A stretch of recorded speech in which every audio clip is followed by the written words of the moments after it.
কি মর্মান্তিক হৃদয় বিদারক, গা শিউরে ওঠা ভিডিও। গুলিবিদ্ধ মরদেহ গুনে গুনে প্যাডেল ভ্যানে তুলছে পুলিশ। ভ্যানে তুলেই একটি পরিত্যক্ত ব্যানার দিয়ে লাশগুলো ঢেকে দেওয়া হচ্ছে। গুলিবিদ্ধ একজন তখনও জীবিত ছিল। নিথর দেহ ঝাঁকুনি দিয়ে উঠছিল, নড়াচড়া করছে।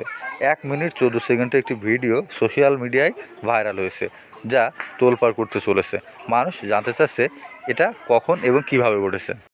ঘটনাটি কোথায়, কখন, কীভাবে ঘটেছে, তবে কেউই সঠিক তারিখ ঘটনাস্থল বলতে পারছে না। কেউ কেউ অনুমান নির্ভর তথ্য শেয়ার করছেন, তবে আমাদের অনুসন্ধান রিপোর্ট প্রকৃত ঘটনা বের করেছে। কোথায়, কীভাবে ঘটনার পেছনে আদ্যপান্ত তুলে ধরার চেষ্টা করছি আমরা।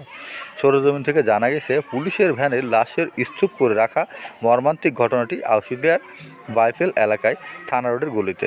থানার পাশেই Islam polymers and plastics limited officers family কোয়ার্টারের দেওয়াল ঘেঁষে গুলিবিদ্ধ 7 শিক্ষার্থী মরদেহ ছড়িয়ে ছিটিয়ে পড়েছিল।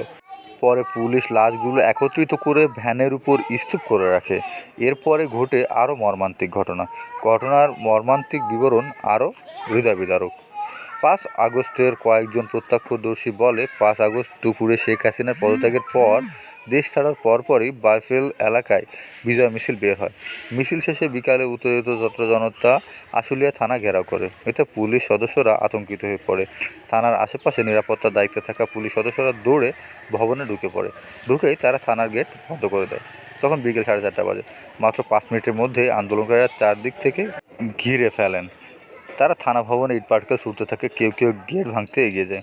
অবস্থা বেগতিক দেখে আশুলিয়া থানা অফিসার ইনচার্জ AFM সায়েদ আহমেদ পুলিশ সদস্যদের অস্ত্র রেডি করতে বলে, গুলি রেডি করতে বলে। এই কথা শুনে উপস্থিতরা আরও চড়া হয়।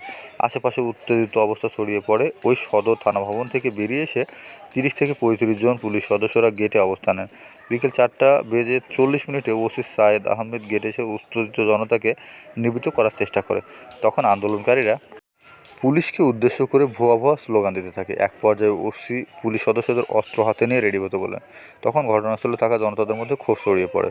ছাত্র জনতা পুলিশকে আত্মসমর্পণ করতে বলেন। তখন ওসি সায়েদ আহমেদ আন্দোলনকারীদের উদ্দেশ্যে বলে, আমরা হেরেছি, আপনারা জিতেছেন, আমাদের মাফ করে দেন, সবাই বাড়ি ফিরে যান। এক পর্যায়ে এস মালেক, ডিবি ওসি তদন্ত আরাফাত, SI আফজুল, SI জলিল ছাত্র জনতাকে উদ্দেশ্য করে গুলি ছোড়ে। গুলিতে থানার গলিতে কয়েকজন গুলিবিদ্ধ অবস্থা হয়ে মুমূর্ষু অবস্থায় রাস্তায় পড়ে থাকে।